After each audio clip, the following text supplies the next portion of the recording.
He was once the most feared man in America, a kingpin of crime who defied the law. This is the story of Al Capone's final days. For years, Al Capone ruled Chicago's underworld with an iron fist. His empire was built on illegal alcohol, gambling, and brutal violence. The infamous Valentine's Day Massacre in 1929 cemented Capone's reputation for ruthlessness, though he was never directly linked to the crime. But a new force was rising to challenge him. Treasury agent Eliot Ness and his Untouchables vowed to bring Capone down. Ness knew he couldn't win on the streets. Their strategy was to attack Capone's empire at its foundation, his finances. Tax evasion. It was a crime Capone, despite his immense wealth, had meticulously avoided leaving any direct evidence for. In 1931, Al Capone finally stood trial for tax evasion. The prosecution presented a mountain of financial records and testimonies. After weeks of deliberation, the verdict was delivered. Guilty. The reign of the Chicago outfit was about to crumble.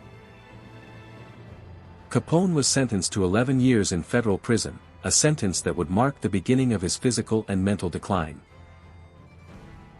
He was eventually transferred to the notorious Alcatraz Federal Penitentiary, a place designed to break even the toughest inmates. The isolation and harsh conditions of Alcatraz took their toll. Capone's health deteriorated rapidly, his once sharp mind dulled. He suffered from untreated syphilis, which had begun to affect his brain, leading to severe cognitive impairment and dementia. The fearsome gangster was now a ghost of his former self, often confused and unable to recognize his own family.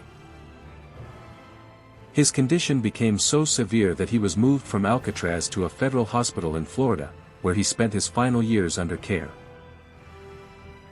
As Capone faded, so did his notoriety. The public's attention shifted to new threats and new headlines. Yet, the legend of Al Capone persisted. He became a symbol of the Prohibition era and the dark side of American ambition.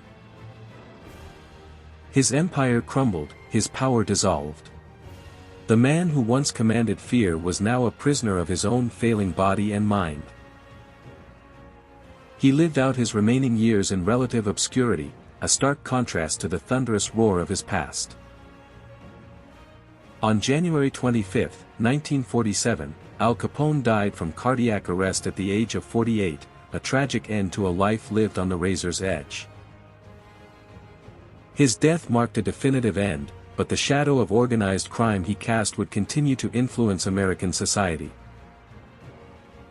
Capone became a larger-than-life figure in popular culture, a villain endlessly reinterpreted in books, films, and television. His story serves as a potent reminder of the corrupting nature of power and the eventual, inevitable reckoning. Eliot Ness and the Untouchables achieved their goal. They had brought down one of America's most notorious criminals.